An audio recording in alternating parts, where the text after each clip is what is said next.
बिहार की राजधानी पटना में आए दिन धरना प्रदर्शन होता रहता है। आए दिन पुलिस की लाठियां धरना प्रदर्शन कर रहे लोगों पर गिरती भी रहती हैं। एक बार फिर पुलिस की लाठियां राजधानी पटना में धरना पर बैठे शिक्षक अभ्यर्थियों पर गिरी हैं। पटना में शिक्षक अभ्यर्थी अपनी कुछ मांगों को लेकर पिछले 2 दिन से प्रदर्शन कर रहे हैं। जैसा कि आमतौर पर होता है, धरना देने वाली जगह पर अचानक भारी संख्या में पुलिस बल पहुंची और फिर बल प्रयोग से धरना को खत्म करने की कोशिश की गई। इस धरना प्रदर्शन में महिला शिक्षक अभ्यर्थी भी शामिल है। एक तरफ बिहार की शिक्षा व्यवस्था किस गर्त में पहुंच चुकी है उसका आलम हम सबको पता है, और दूसरी तरफ सरकार इनकी मांगों को लेकर कितनी गंभीर है उसका नमूना भी हम लोग लगातार देख रहे हैं। नमस्कार, मेरा नाम है मोहित कुमार सिंह और आप देख रहे हैं जनता जंक्शन। इस कड़कड़ाती ठंड में पटना की सड़कों पर बिहार के शिक्षक अभ्यर्थी नियोजन की मांग को लेकर धरना दे रहे हैं। उनकी मांग सिर्फ इतनी है कि सरकार उनके नियोजन को लेकर लिखित आश्वासन दे दे, उसके बाद वे अपना धरना समाप्त कर देंगे। लेकिन सरकार की तरफ से लिखित आश्वासन तो छोड़िए, मौखिक आश्वासन भी नहीं दिया गया और उल्टा उन पर लाठियां भांजी गई। अपनी मांगों को लेकर बिहार भर से शिक्षक अभ्यर्थी राजधानी पटना में जुटे हैं। शांतिपूर्ण तरीके से धरना देकर अपनी मांगों को रखा है, लेकिन मंगलवार को गर्दनी बाग में धरना दे रहे इन शिक्षक अभ्यर्थियों पर पुलिस की लाठियां गिर पड़ी। पुलिस ने पहले शांतिपूर्ण तरीके से चल रहे धरना प्रदर्शन को खत्म कराना चाहा तो शिक्षकों ने इसका विरोध किया। कुछ वक्त बाद शिक्षकों व पुलिस के बीच की स्थिति तनावपूर्ण हो गई, जिसके बाद से पुलिस ने वहां मौजूद अभ्यर्थियों पर लाठीचार्ज कर दिया। इस लाठीचार्ज को इतनी बर्बरता पूर्वक किया गया कि पुरुष अभ्यर्थियों के साथ साथ महिला अभ्यर्थी भी घायल हो गई। किसी का सर फूटा तो किसी का हाथ टूटा। ऐसा लगा जैसे इन्होंने अपनी मांग को रखकर कोई अपराध कर दिया हो। जो अभ्यर्थी धरना प्रदर्शन में शामिल हैं, उनका कहना है कि सरकार ने जो परीक्षाएं कराई, हमने उसे पास किया, उसके बावजूद सरकार नियोजन नहीं कर रही है। कई लोगों से जनता जंक्शन की टीम ने जब बातचीत किया तो पता चला कि वहां ऐसे अभ्यर्थी भी मौजूद हैं जिन्होंने 2-2 बार टीईटी का एग्जाम क्वालिफाई कर लिया है, उसके बावजूद उन्हें राज्य सरकार की तरफ से नियोजन नहीं मिल रहा है। वैसे 2 साल 3 साल की बात कौन करे, जब बिहार में 7-7 साल बीत जाने के बाद भी कोई भर्ती परीक्षा तक संपन्न नहीं हो पाती है।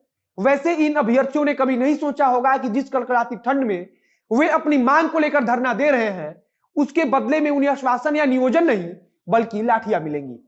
जो अभ्यर्थी प्रदर्शन कर रहे हैं, उनकी मांग है कि जिला स्तर पर ओपन कैंप के माध्यम से काउंसलिंग और नियुक्ति पत्र वितरण करने संबंधी जो भी सूचना है उसे जल्द से जल्द जारी किया जाए। काउंसलिंग और नियुक्ति पत्र वितरण के बाद प्रमाण पत्र की जांच की जाए और उसके बाद उनका नियोजन सुनिश्चित किया जाए।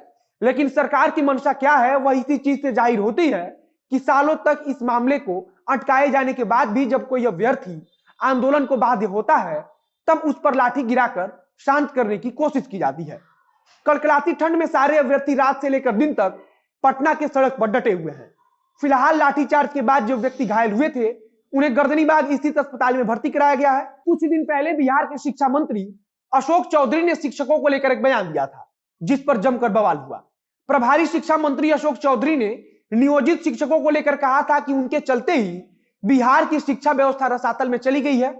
उन्होंने कहा था कि ये सभी शिक्षा विरोधी है, जिसके बाद से जमकर बवाल हुआ था और कई जगहों पर नियोजित शिक्षकों ने सड़क पर उतरकर अपना विरोध भी दर्ज कराया था।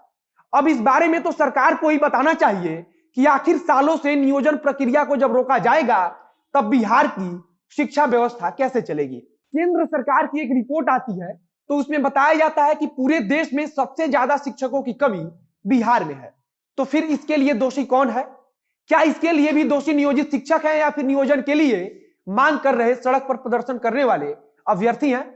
शिक्षा मंत्री के साथ साथ बिहार सरकार को एक बार जरूर सोचना चाहिए कि जब उनके द्वारा बिहार की शिक्षा व्यवस्था को अच्छा बनाने का जिक्र किया जाता है तो वो संभव कैसे हो पाएगा। जब विद्यालयों में पढ़ाने के लिए शिक्षक ही नहीं रहेंगे तो फिर कैसे सरकार शिक्षा व्यवस्था को सुधार लेगी।